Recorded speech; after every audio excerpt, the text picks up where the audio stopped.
کے مقابلے میں دو حضرت فرماتے تھے نماز اور دکان یقین میں جمع نہیں ہو سکتے.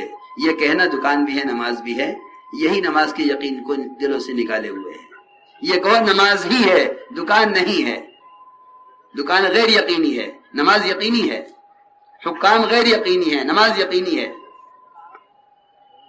نماز پڑھ کر یہ مت سمجھنا، نماز پڑھ کر یہ مت سمجھنا کہ میں نماز پر یقین والا ہو گیا ہوں. دکان بند کر کے یہ مت سمجھنا کہ میں نماز پر یقین رکھنے والا ہو گیا ہوں.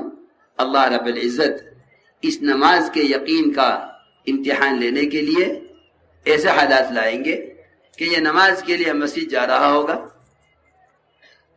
ابھی دروازے پر پہنچے گا مسجد کے قریب، پیچھے سے کوئی آئے گا کہ اس ملک کے وزیر اعظم آپ کے گھر پر اچانک آ گئے ہیں بغیر اطلاع کے، آپ کو بلا رہے ہیں. خدا کی قسم اگر یہ سوچ لیں یہاں کہ جماعت کی نماز فرض نہیں سنت ہے، نماز قضا نہیں ہونے دوں گا، پہلے وزیر سے معلوم کر لوں کیا کہتا ہے، نماز بعد میں پڑھ لوں گا کیونکہ جماعت سے پڑھنا سنت ہے فرض نہیں ہے. وزیر نے بلایا ہے تو ہمیں خیال کرنا چاہیے کیا سوچے گا کہ میں ان کے ملک کا وزیر ہوں، میرے بلانے پر آئی نہیں، حالانکہ نماز بعد ہی پڑھی جا سکتی تھی. خدا کی قسم اس نے اللہ کی بادشاہت کا انکار کر دیا، اللہ کے مقابلے میں ایک وزیر کی وزارت کو تسلیم کر لیا. بات یہ نہیں ہے کہ نماز تو بعد میں بھی ہو سکتی ہے. اگر ایمان ہے دل میں اور نماز یقین پر ہے تو کہہ دے گا اگر آپ کو اللہ مطلوب ہیں تو کلمہ پڑھ کر آ جائیے نماز کے لیے مسجد میں، یہاں ملاقات ہوگی. اگر اللہ مطلوب نہیں ہے تو انتظار کریں، ہم نماز پڑھ کر آئیں گے. خدا کی قسم اگر اس وقت امت کا ایک مجموعہ اس پر آ جائے، میں اللہ کی 100 مرتبہ قسم کھا کر کہہ سکتا ہوں ساری حکومتیں تمہارے پیروں میں آگے پڑیں گی. تم اپنا سر رکھے ہوئے ہو غیروں کے سامنے. فلاں مسائل، فلاں مطالبات ہمارے معبد کا مسئلہ نہیں، خدا کی قسم ہرگز نہیں. وہ تو اپنا علیہ السلام علیہ کا ملفوظ ہے. جتنے دین کے شعبوں پر مسلمان کو اختیار حاصل ہے، اگر اس نے اس میں حکم پورا نہ کیا، جبری اختیار حاصل نہیں ہے، اللہ اپنی مدد نہیں کریں گے. تم خود عمل میں پیچھے ہو، تم خود عمل میں پیچھے ہو. ہم تمہاری نصرت اس نور میں کیسے کر دیں جس پر تمہیں قابو نہیں ہے. اس لیے نماز کو یقین میں لاؤ، نماز کو یقین میں لاؤ. نماز کے یقین میں لانا تقریر کی چیز نہیں ہے. نماز کو یقین میں لانا کوئی تقریر کرنے کی چیز نہیں ہے. نماز کو یقین میں لانے کا مطلب یہ ہے کہ تو جہاں جس حال میں بھی ہے. ایک جگہ میٹنگ چل رہی تھی، کچھ اغیار بھی تھے میٹنگ میں، اذان کی آواز آئی. اللہ جزائے خیر دے ان عربوں کو. لوگ تو کہتے ہیں کہ مال و دولت میں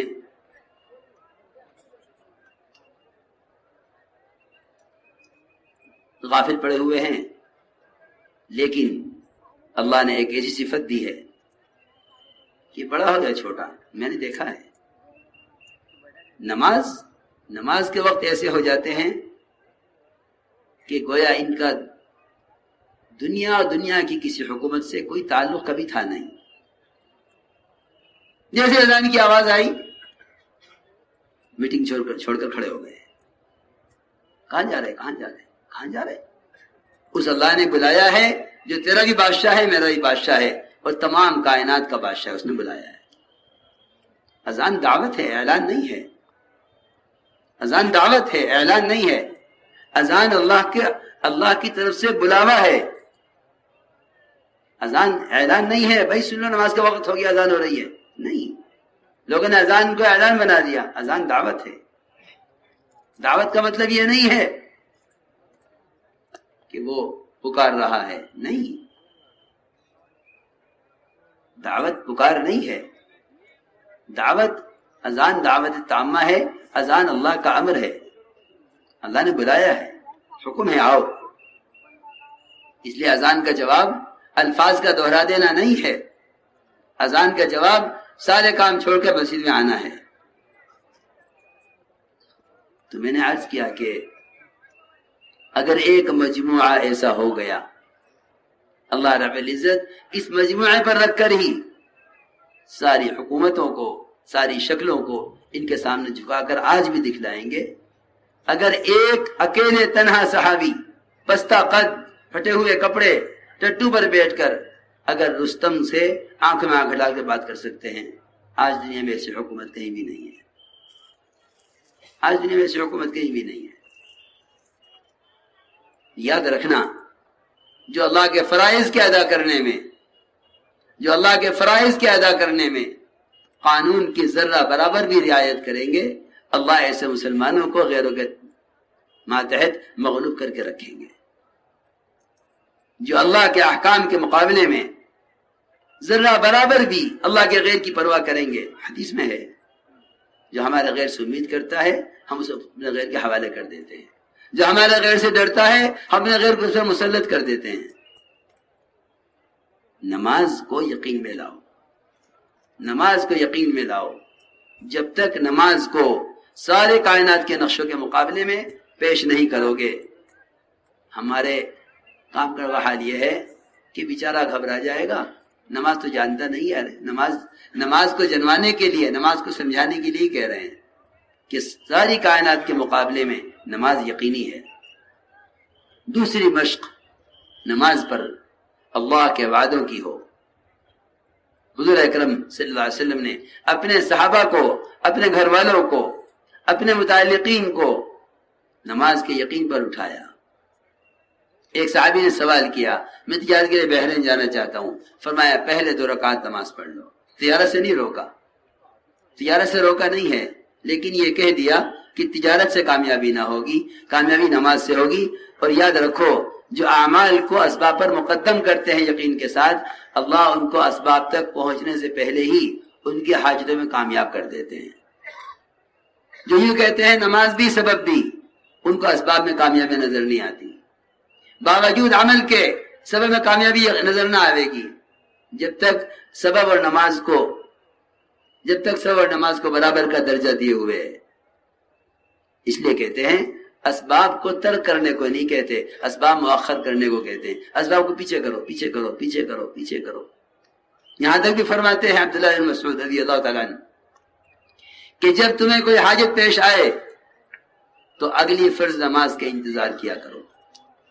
یہ نہیں اس حاجت کو اس طرح سے پورا کر لیا جائے، بلکہ فرمایا احملوا حوائجکم علی المکتوبہ، اپنی حاجتوں کو فرض نمازوں کے لیے اٹھا کر رکھو، مؤخر کرو حاجت کو۔ ظہر سے پہلے حاجت پیش آئی، کون سا سبب ہے بھائی؟ دیکھنا کیا کرنا چاہیے کہ نہیں، ابھی انتظار کر لو، ظہر کی نماز میں 1 گھنٹہ باقی ہے۔ کوئی ایسا جو سوچتا ہو خوب 4 مہینے لگے، خوب ملک کا وقت لگا، لیکن اللہ مجھے معاف فرمائے، اللہ کرے ایسے حضرات ہوں چھپے ہوئے، لیکن ظاہری طور پر نظر نہیں آتا کہ کوئی پریشانی آ گئی ہو اور سب نے گھر میں اتفاق کر لیا ہو اس پر کہ 1 گھنٹہ ظہر کی نمازیں باقی ہیں، مسجد چلتے ہیں، نماز کے انتظار میں بیٹھیں گے، نماز کے بعد اللہ سے کہیں گے اللہ یہ مسئلہ ہے۔ تو معمولی بات تو نہیں ہے نا، کوئی نئی بات تو نہیں ہے۔ عبداللہ بن مسعود کا قول ہے احملوا حوائجکم علی المکتوبہ، اپنی حاجتوں کو فرض نمازوں کے لیے اٹھا کر رکھو۔ یہ ہے نماز کا یقین میں لانا کہ حاجتوں کو پورا کرنے کے لیے اسباب کو مؤخر کرتے چلے جاؤ، حاجت کو مؤخر کرتے چلے جاؤ یہاں تک کہ نماز کا وقت آ جائے، پھر نماز پڑھ کر اللہ سے مانگو۔ یہ مستقل مشق کرنے کی چیز ہے، مستقل مشق کرنے کی چیز ہے۔ دوسری بات یہ ہے کہ نماز اللہ کے وعدوں کے یقین پر آئے، وعدوں کا یقین تو کرنا ہے، وعدوں کی نیت نہیں کرنی ہے۔ اے اللہ نماز پڑھ رہا ہوں، یہ کام کر دے۔ یہ نماز حاجت کے لیے ہوئی ہے، اللہ کے لیے نہ ہوئی۔